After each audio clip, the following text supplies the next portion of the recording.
مرشد اردو سے آپ کی خدمت میں حاضر۔ آج کا ٹاپک پاکستان میں تحقیق کا ارتقاء، اس کا پس منظر ہم جانیں گے، اور یہ وہ سوال ہے جو سب سے زیادہ آپ نے بھیجا، تو بارے دیگر جو ہے وہ میں نے بھرپور کوشش کی کہ اس کی ریکارڈنگ جلد از جلد ہو سکے، لیکن چند ناگزیر وجوہات کی بنا پر معافی کا خواستگار ہوں۔ چند ناگزیر وجوہات کی بنا پر، جن میں گلے کا خراب ہونا بھی شامل ہے، تو یہ آپ کا ٹاپک جو ہے وہ لیٹ ہو گیا۔ تو چلیے شروع کرتے ہیں جی۔ پاکستان میں تحقیق کا ارتقاء۔ موضوع کی طرف بڑھنے سے پہلے چند اعلانات پیش کرنا چاہتا ہوں۔ یہ چینل ہمارا مرشد اردو کی خدمات کے لیے ہے۔ اس کے علاوہ ہمارا چینل مینٹور انگلش سروسز کے لیے، انگلش ایز لٹریچر اور انگلش ایز لینگویج دونوں کو جو ہے نا وہ ڈیل کرتا ہے۔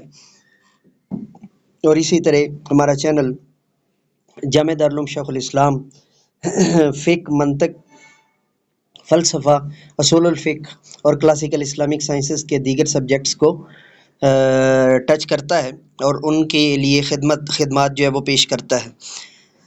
پاکستان میں تحقیق کا ارتقاء، پس منظر۔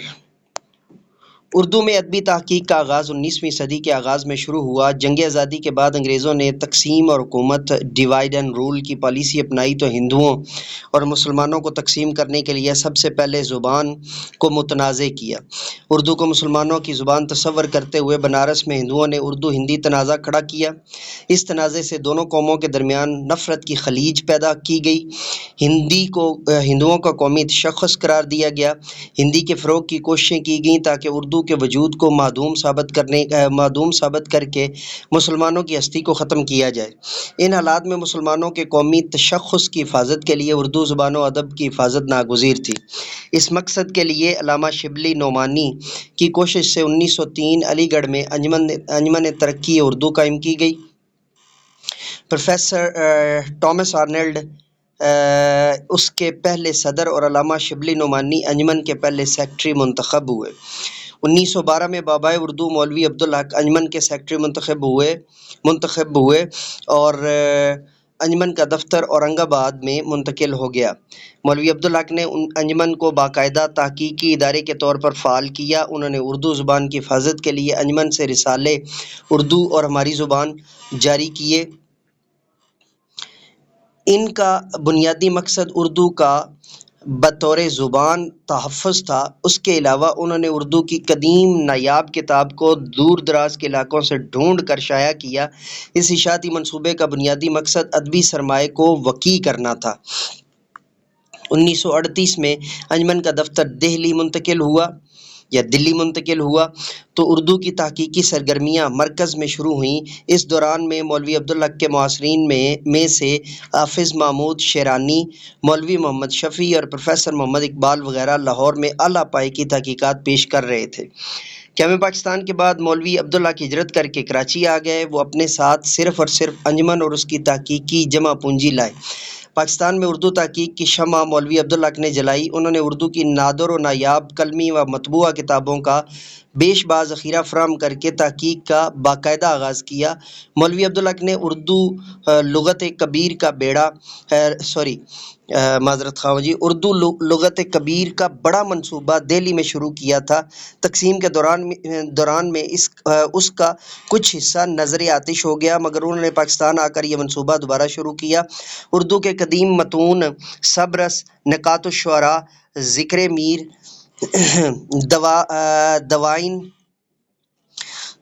دوانین، یہ کمپوزنگ مسٹیک درست کر لیجئے، جو ہے وہ دیوان کی جمع، دوائین جو ہے وہ عربی کے اعتبار سے یا نون کے اعتبار سے آ رہی ہیں، دوانین بھی جو ہے وہ استعمال کیا جا سکتا ہے، اور اردو میں زیادہ جو ہے وہ اب جو استعمال ہے وہ دوانین ہے۔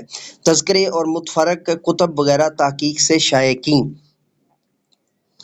مولوی عبدالحق کی تربیت کے فیضان سے کراچی میں اردو تحقیق کا رجحان تیزی سے پروان چڑھا، جلد ہی کراچی تحقیق کا ایک منفرد دبستان بن گیا۔ 1961 میں مولوی عبدالحق کا انتقال ہوا۔ مشفق خواجہ دوران تعلیم ہی مولوی عبدالحق کے معاون بن چکے تھے۔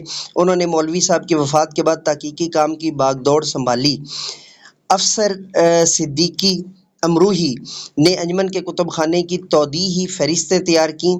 انہوں نے 11ویں 12ویں صدی کے مراثی کا مجموعہ بیاض مراثی کے عنوان سے شائع کیا۔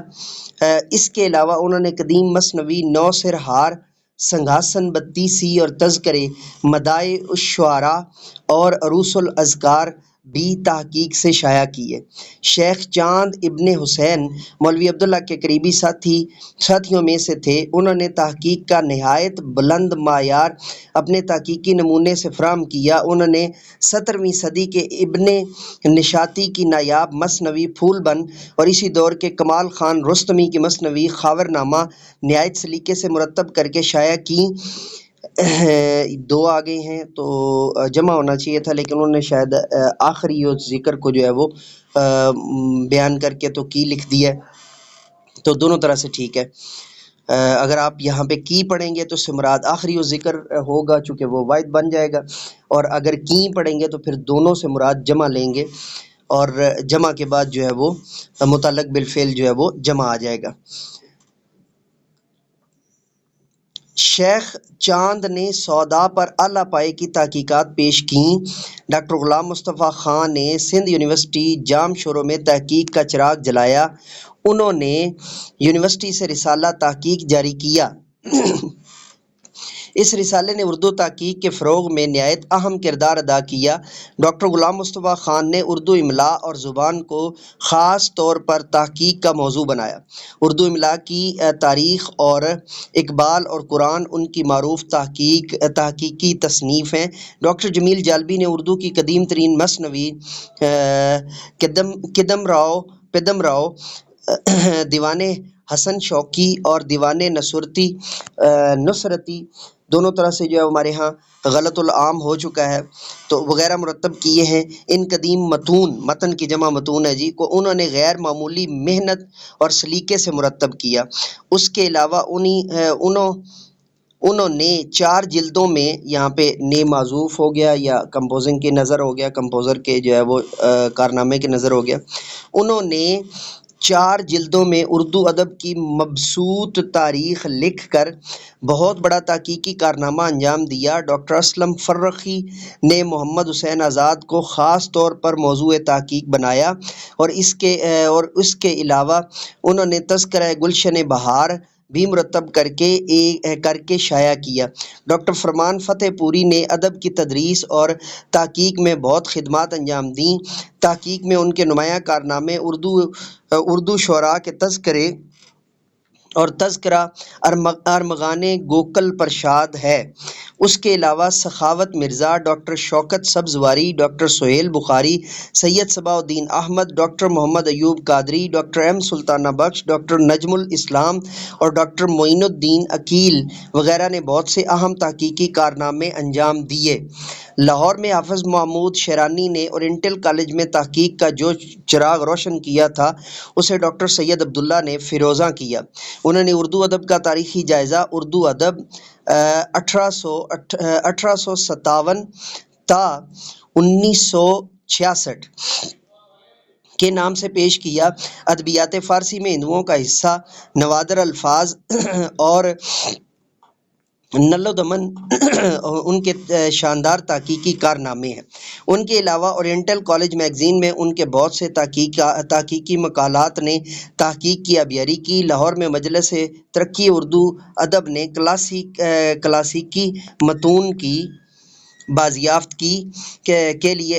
کے لیے بہت خدمات انجام دیں۔ خلیل الرحمن داؤدی، کلب علی خان، فائق رامپوری، ڈاکٹر اقتدار حسین، مولوی محمد اسماعیل پانی پتی، سید امتیاز علی تاج، پروفیسر حمید احمد خان، ڈاکٹر افتخار احمد صدیقی، سید عابد علی عابد اور ڈاکٹر ناظر حسین زیدی وغیرہ نے مجلس کے اشاعتی منصوبے کے لیے بہت سے متون پر تحقیق دی۔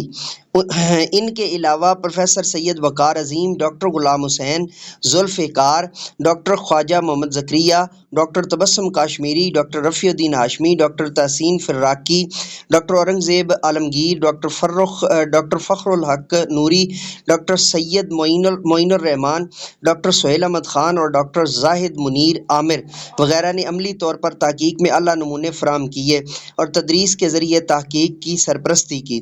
پاکستان کی تمام بڑی جامعات میں اردو ادب کے شعبوں میں تحقیق کا کام جاری ہے۔